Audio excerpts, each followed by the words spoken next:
chain to enter a remix.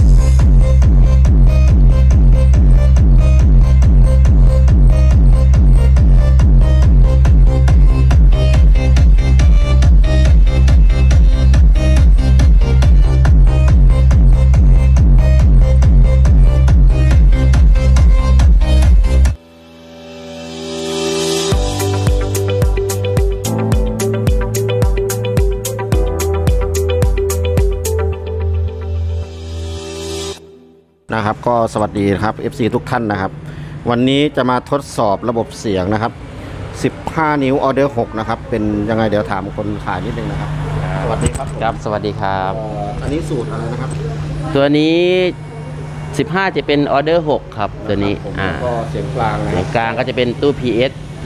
PS เป็นแต่ข้อดีของ PS คือยังไงครับมันก็ถ้าอย่างนี้ถ้าบางคนเขาจะไปใช้เป็นหน้าเวทีได้เลยครับเป็นตู้มอนิเตอร์ได้เลยแต่ถ้าข้อดีของ PS ใช่ครับคือวางแนวนอนก็ได้แนวนอนได้ครับอันนี้ต้องบอกว่าอันนี้เป็นไม้อะไรครับ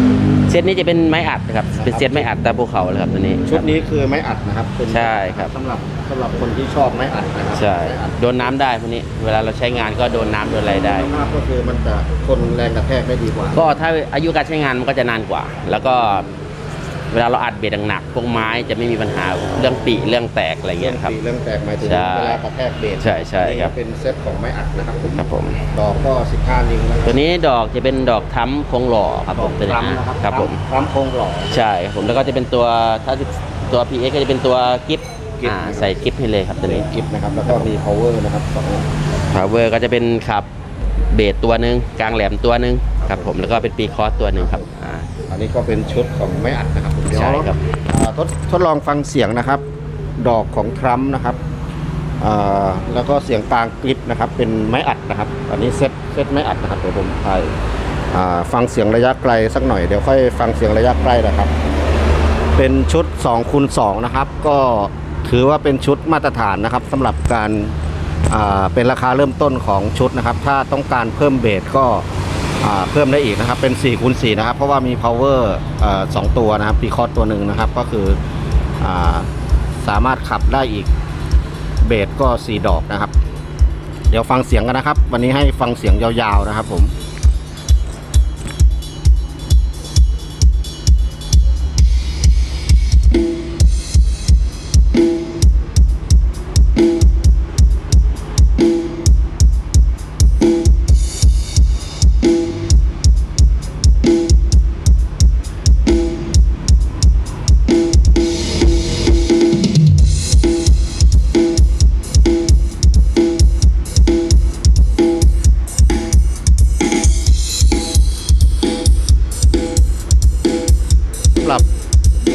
ซับเบสออเดอร์6นะครับก็คือเน้นเบสรอยไกลนะครับรอยไกลครอบคลุมพื้นที่กว้างนะครับ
ครับผมหลังจากฟังเสียงเบสเสียง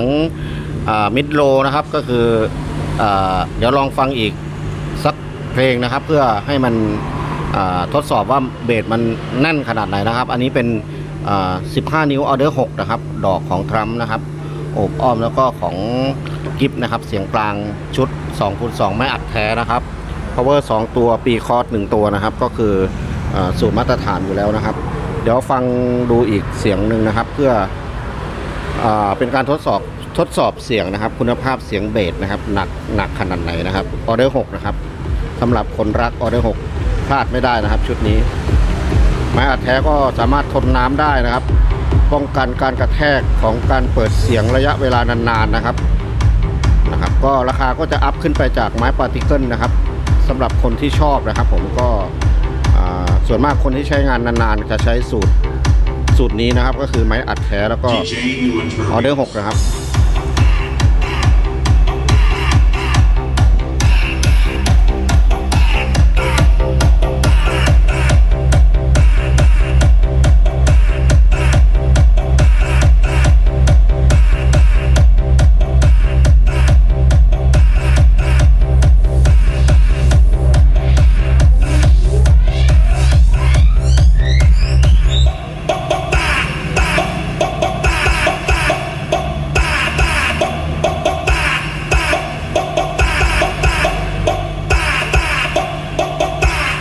DJ New Intro Remix.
DJ New Intro Remix.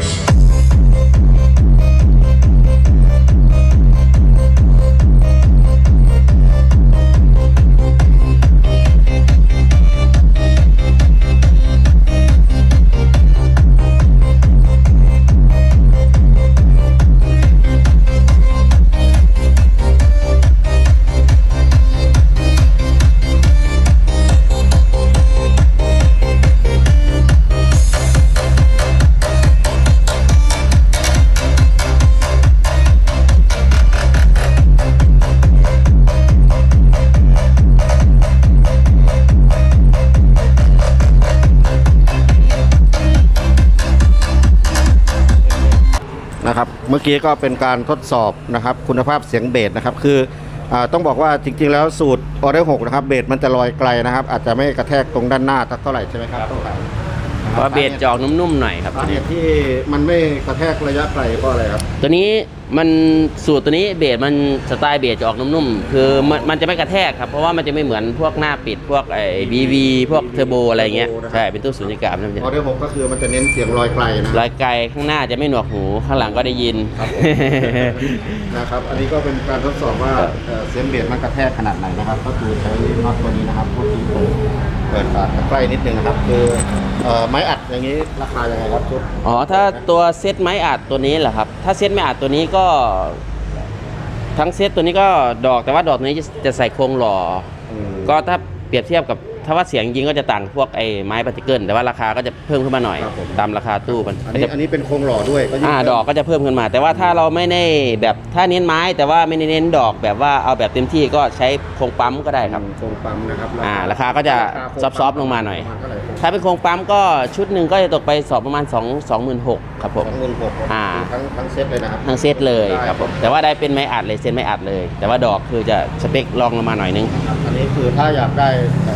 เซตที่แรงขึ้นเราก็เพิ่ม ใช่ ด ครั อบ กได้นะครับ ก็ดอกถ้าเป็นดอกตัวนี้ถ้าเซตตัวนี้ก็เกือบ30,000อ่ะประมาณ28,000ก็เพิ่มต่างกันคือไม่เยอะหรอกพวกดอกมันจะเพิ่มมาอีกหน่อยราคาดอก อันนี้ ใช่ คือเพิ่มดอกนะครับ ใช่ power 2 ตัวนะครั เบอร์2ตัว ตัวหนึ่งนะครับ แล้วก็PS นะครับก็คือ ตัว PS คู่หนึงตั้งขาได้เลยครับตัวนี้ ออเดอร์6นะครับผม ใช่ โอเคครับวันนี้ก็ขอบคุณนะครับ ขอบคุณครับสำหรับการทดสอบเสียงไม้อัดนะครับ สวัสดีครับผม